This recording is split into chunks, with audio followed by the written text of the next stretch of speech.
Last session of the day, we have Charles YIM, Strategic Partner Development from Google. He's here to talk about turning mobile games into money makers. We certainly heard a lot about a lot of the initiatives Google's been working on, and Charles YIM has a lot of experience in venture capital investing and the startup entrepreneurship. He's basically leading the game, social network, and mobile application partnerships for Google's mobile display advertising business. So I'll turn it over, and we'll hear what you have to say. Thanks, Drew.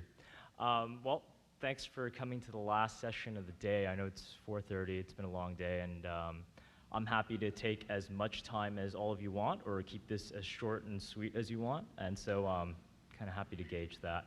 But you know, this is my third year at this show, and it's been interesting to watch it grow and kind of a lot of new faces. So I wanted to see kind of what the audience looks like today. How many of you are game developers or work for a game development studio? If you could raise your hands.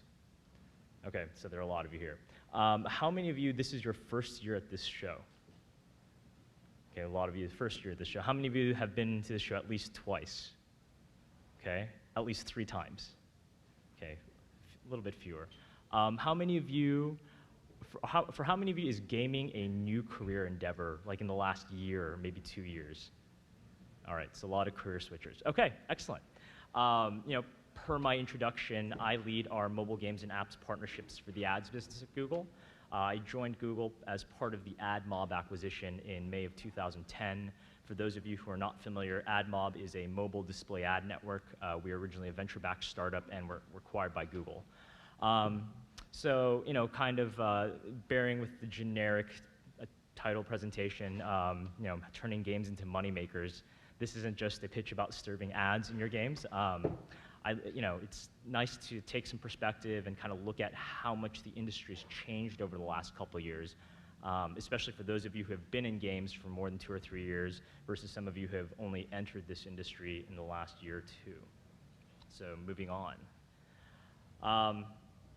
There are a lot of smartphones out there. You know, from what we see, there are about 900,000 new Android and iOS devices being activated every day.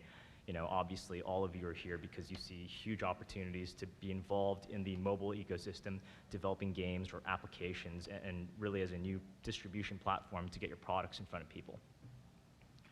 Well, you know, this wasn't always the case, and not so long ago, you know, at the end of 2009, at AdMob, when we were still an independent company, we only had 10,000 apps and sites, including all those ancient things called WAP sites in our network. If you go back actually to this time, 2009, we probably only had about 4,000 mobile apps and sites in our network.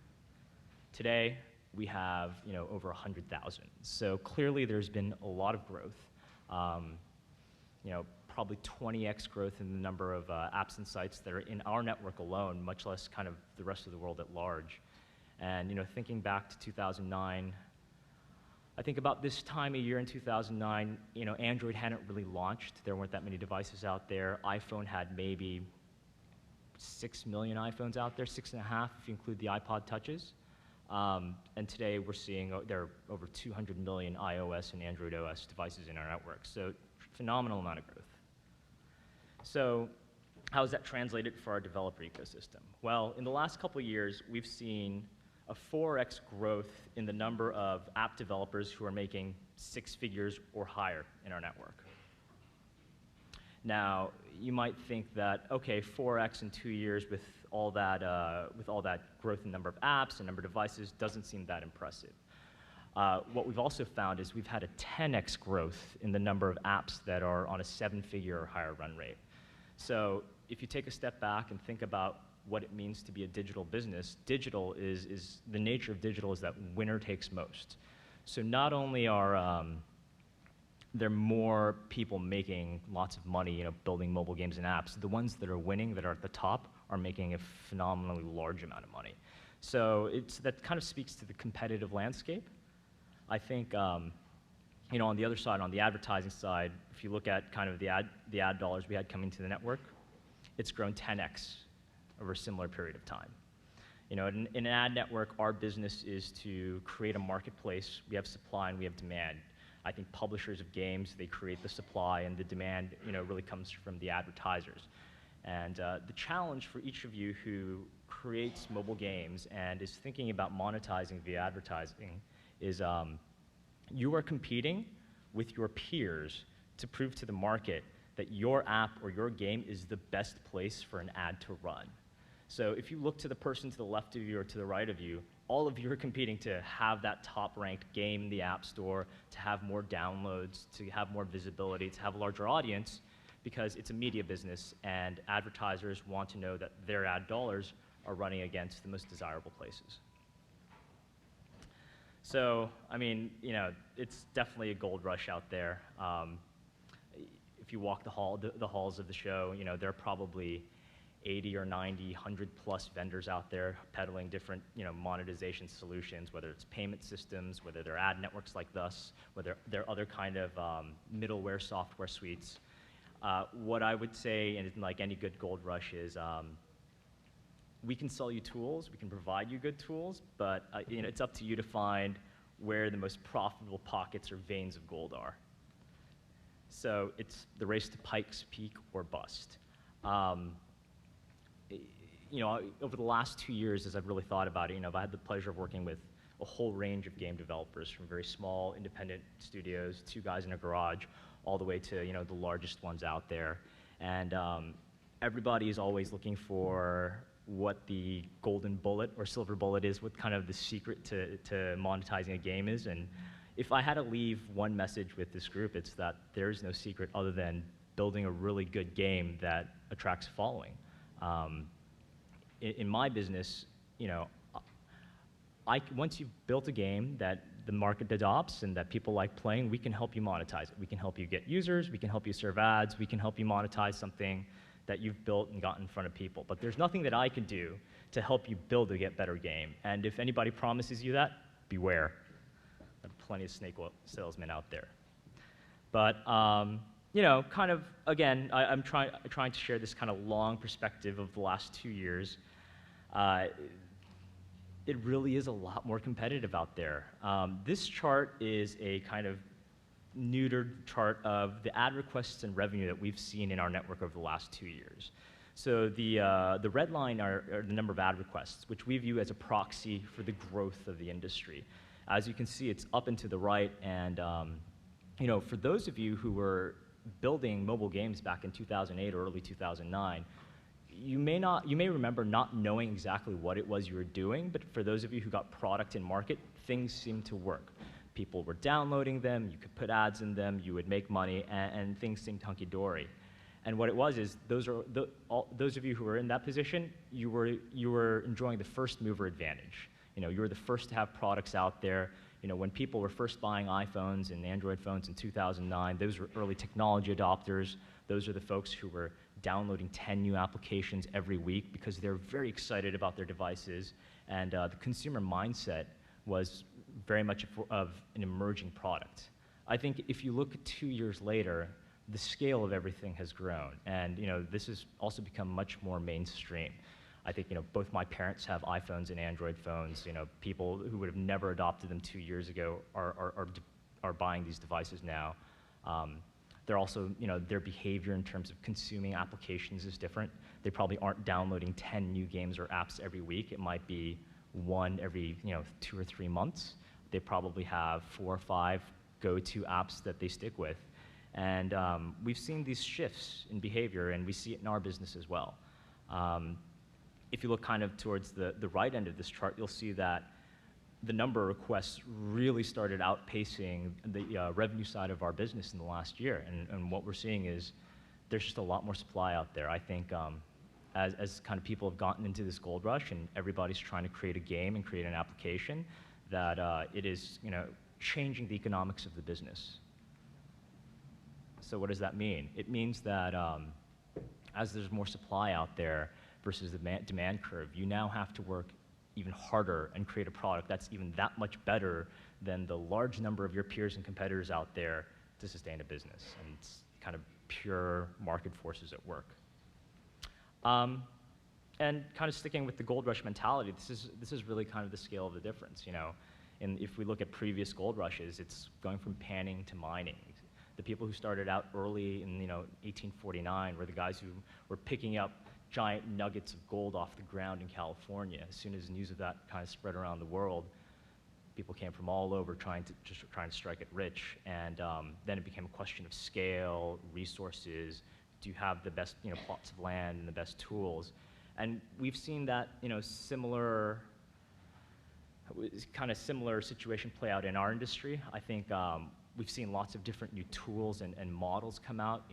For those of you who are in this industry, in the last couple months, CPI has been a big issue. A lot of the social game developers had healthy businesses acquiring users and monetizing them through incentivized installs.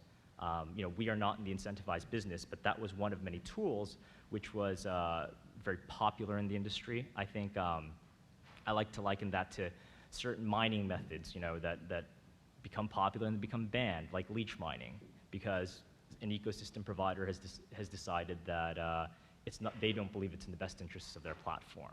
So, I think it's important to keep that perspective of really evaluating what are the trade-offs and what are the risks and the tools that are available to you and how can you use them best. Now, my job is to provide you with tools to make money on your games. We are an ad network. We do enable app developers to put ads in their games to monetize them. But the onus on us is to continue to improve and to give you better tools and to help you be more nimble against your competitors or against each other. So the three things that we're concerned with and we're providing tools today are the primary monetization by providing you ad inventory to put in your games. The second is house ad inventory to allow you to have your own ads to cross-promote, to create a portfolio of games that you can put out there, and analytics. I think I think it's important for us to continually improve these things. So we have some exciting new announcements that I think are really valuable for the game development community. We are building Mediation into our core product. So Mediation is, for those of you, actually, let me take a survey. How many of you have games that are ad-supported today? If you could raise your hands. And how many of you use multiple ad networks to do that? So I'm sure for those of you who work with multiple ad networks, optimizing across multiple ad networks is something that occupies some amount of your time because the ad business, like all other things, are a market function. Some days one network will have better rates and better availability than other networks, and that can change within a period of minutes, hours, or days. So you need to stay on top of that. We recognize that. As an independent company at AdMob, we actually had an open source mediation layer called AdWorld. It was an open source project. We put it out in the world and said, hey, here's something for the community to use to suit their needs. Obviously, this industry has evolved so quickly that an open source tool is no longer enough to serve many of our best partners. So we've taken a lot of learnings from AdWorld, and we're now incorporating that into core mediation as part of the AdMob product. The second thing, which I'm particularly excited about, are house ads. So our house ads product, basically, we are opening up the entire suite of tools that we give to our advertising clients to create and traffic campaigns, and we are empowering our publishers by giving them the same tools. So as a publisher, the ability to sell your own ad inventory and kind of leverage an ad product is incredibly powerful. Basically, you have 4 core ways to monetize your application. One is to upsell. It's the free to paid model in mobile, where you have a light or free version of your application and you try to get your users to download a paid version. The second is product sales, to either sell a virtual or a physical product within your game, whether it's buying virtual currencies or even selling physical goods like toys or t-shirts, which are related to your core IP. And then the third is also direct ad sales. For those of you who have games and businesses of scale, when you actually have inbound interest from sponsors who want to run advertising in your games, you have the opportunity to sell the inventory yourselves and not just serve the inventory from a network partner. And I think, oh, sorry, skip this slide. This is the cross promotion. For those of you who are building a portfolio business with multiple titles, we give you the ability to move your audience around. So if these are two games from one of our partners, Backflip Studios. They have Strike Knight and Ninjump. The third one of their titles is Buganoids. And as you can see, they're using our house ad product to drive their audience to their new titles. But the point that I was getting to that we're most excited about is empowering you guys to sell whatever it is that you want to sell through your app directly. So our friends at Rovio are actually using our house ad suite to sell both virtual and physical goods. You can see the example of these two banners. They're using our house ad technology to drive downloads of an MP3 for the Samba song from Angry Birds Rio. And they're also using our core house ad technology to send their users to a mobile-optimized e-commerce site and sell T-shirts. So, you know, this is a really strong evolution of what our core house ad product was. Originally, it was we were focused on the cross-promotion effort. But we think opening these tools up to publishers is incredibly powerful for them. Now, for those of you who are getting inbound interest in sponsorships or ads, we can help you now set impression goals and to schedule your own campaigns. So, for example, if one of you had a auto racing game and Ford Motor Company comes to you and says, I want to sponsor your application for $100,000 or for X period of time, previously, there was a complex ecosystem of third-party ad servers and kind of different vendors that you'd have to work with, or you would have to hard code the sponsorship into your app and go through the very painful process of resubmitting to the App Store. We want to remove some of that friction. I think now we have the tools available to allow you to serve your own ads on behalf of Ford in your app if you're that race car game. And you can set the CPM, you can set an impression goal and say, I want to serve 10 million impressions of this ad over X period of time, set the value. These tools are now available to you. Also, we've expanded the number of ad units that are available to you for that. I think if you're in the mobile games business, kind of everybody knows our standard banner ad unit. I'm sure you're all sick of seeing them and nobody clicks on them, knock on wood. But we also are now leveraging our rich media and interactive ad unit portfolio to allow you to create and serve rich media and interactive ads for your sponsors to direct sell them. Mediation. You know, as I'd mentioned, we are building this into our core product. We expect it to release in the next quarter. And quick overview of mediation for those of you who are not familiar with it.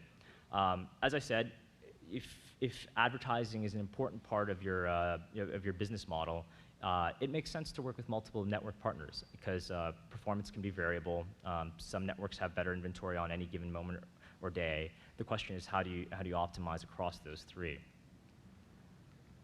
Our goal is to get you to that red line. If each of those three colored lines represents the relative performance of any given ad network, your goal is to get the best from every one, and we recognize this. We want you to be able to do this, so we are building this into our core product. Those were the kind of quick updates. I know that was relatively quick, but I'm really happy to entertain any questions from the audience. You, sir. Tim Merrill, DigiCapital. We're Games Investment Bank. How do you see Android maturing commercially as a platform? And do you think that accelerating that process will come from you or from third parties? That's an excellent question. So, you know, I have a perspective as an individual. I think Google has a perspective as a company on that matter. You know, having been in mobile before the Android ecosystem really opened up, the growth is incredible. So, you know, it's a more open platform than iOS. There are fewer developer restrictions. That being said, you run into issues like fragmentation. It is a little bit more of the Wild West since it's less curated.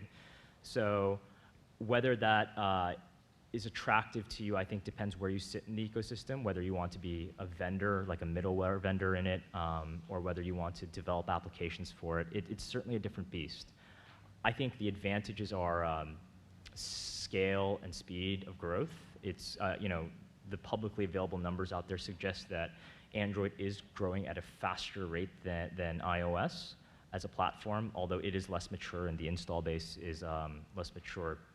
But it does have its challenges. I think, you know, I run into this with a lot of our game development partners who ask us, we have this, who are in this position where they say, we have a great iOS business. We've been building iPhone games for 2 years. We recognize we need to be in Android, but the dilemma is, do I leverage my iOS expertise and double down on that portfolio, or do I also expand into Android? Every developer has to really look at their core franchise and see what makes sense.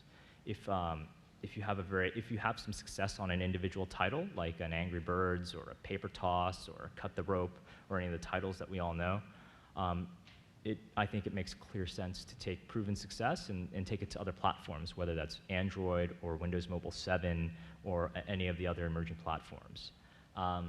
If you are a game developer who, you know, has decent success, but you haven't broken out on iOS, the number of your competition is still less on Android. So I think the opportunity to break out on Android probably still exists more so than on iOS, but that certainly doesn't make it any easier. Hi. What's the industry, couple questions. What's the industry standard CPM for your banners, your straight up banners? Sure. And then what's the ratio of direct response to brand advertisers on mobile? And then finally, are you going to use AdMob's technology for your mediation? Yeah, so those are 3 excellent questions. In terms of industry standards on CPM, you know, we look at the standard metrics that we look at in our industry are eCPM and CPM. For those of you who are not familiar, our ad unit portfolio includes ad units which are priced along 2 metrics. One of them is cost per click, and the second is cost per milli, or 1,000 impressions. Direct response inventory or direct response advertising tends to be priced on a cost per click basis. So the effective CPM that you get from cost per click based advertising is really performance driven. It depends what the click-through rate and the response rate of that advertising is, and that's highly variable. The inputs that go into that are, you know, where do you place the ads within your app experience? Is your audience particularly receptive to it or not? Are they achieving kind of industry standard click-through rates, or are they above or below kind of the median CTRs for the product? The second pricing model we have, the CPM, is on branded advertising. It's typically the type of advertising that a Fortune 500 company would buy, McDonald's, Ford, et cetera. You know, I can't comment publicly about our pricing, but I'm happy to address that offline. Regarding the inventory mix, historically, the majority of our inventory is CPC priced. You know, our network is really driven by a lot of different types of performance advertisers. I think one interesting thing about mobile, which is kind of different from the past, is that we also have the emergence of premium performance. So a lot of our CPC ads are used to drive installs of applications or send people to the App Store.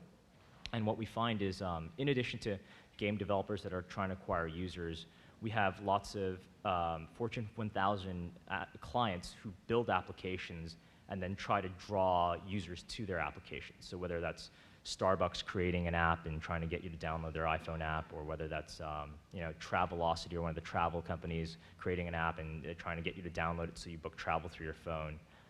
That's also an interesting emerging category of really premium tier performance advertising.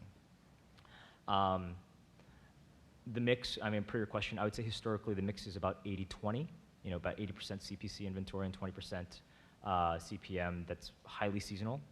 Also,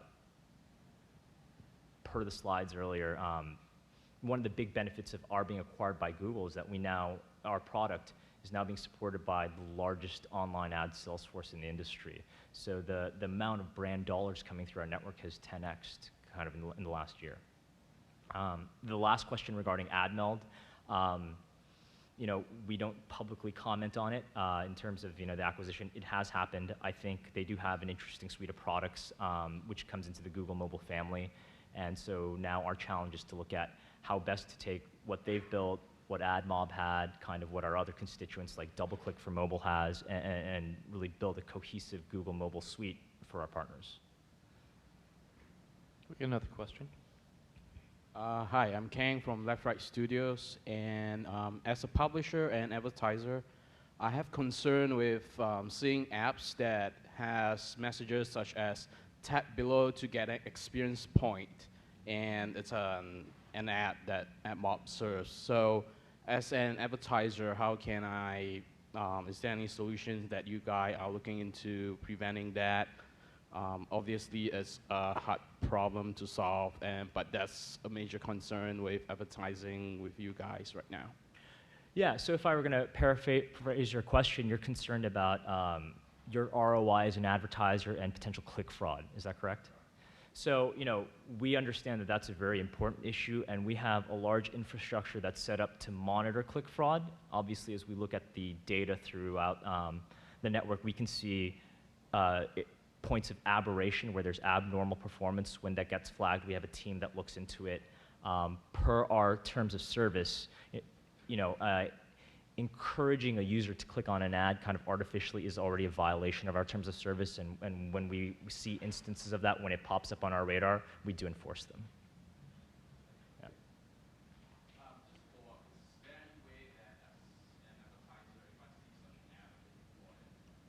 Yeah, actually, we do have a support alias and a team that is responsible for monitoring those things. I'm happy to provide you that email offline. Other questions anyone has? Okay, I'll bring the mic over to you so everybody can hear the question.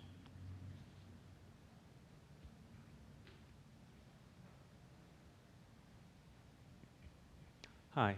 Even after Tap2 has been banned from iOS's in-app CPI program, I see they are still doing that in Android. Is AdMob planning to do CPI program as well? So we are not. So as a business, CPI is not something something we've chosen not to pursue. Not that that won't change in the future, but we believe that in the best interests of our ecosystem or that CPI is not aligned with our product roadmap. Personally, I have some experience with that. Before joining AdMob, I was working in the Facebook offer wall space, and kind of my general thoughts on that are that incentivize has a place, especially in the development of an ecosystem, but the core difference between kind of incentivized CPI and CPA versus the type of CPC and brand advertising we do is really a matter of ecosystem health. So in the CPI side, the people who are the advertisers and who are the publishers are the same folks. So you have game developers that are trying to acquire users as cost effectively as possible through CPI, and they also try to monetize the same way. Well, it's really kind of the left hand paying the right hand, and it's a shuffle, and it works as long as there's this gold rush mentality, and people are more focused on acquiring an incremental user than they are on monetizing it. When you get to the maturity point in a platform where you have those spenders have their 30 million users per month, and they become less concerned about getting that 30 million in first user versus figuring out how to best monetize their existing user base, you tend to see the bottom fall out of those models. Or if they get to such a scale that a platform provider takes notice, usually you start to have platform risk. So Facebook intervened in the CPI model back in early 2009. We saw Apple do something very similar a couple months ago. So certainly those are the different risks you take. I think it's just a matter of kind of natural risk and reward. CPI was certainly a very high margin business for the publishers that used it, but it had those risks built in. If you look at our business, the margin structure might not be the same, but the risks are also different. When we go out to a bunch of Fortune 1000 companies and get McDonald's or Ford or Coca-Cola or Sprint to run advertisements in our network, we're feeding the long-term health of the ecosystem by bringing dollars from outside the ecosystem to publishers like yourselves, to game developers. Whereas I think, in the CPI model, it's you guys are cashing checks with one another. Other questions? Any other questions? All right, thanks for bearing with me. Yeah.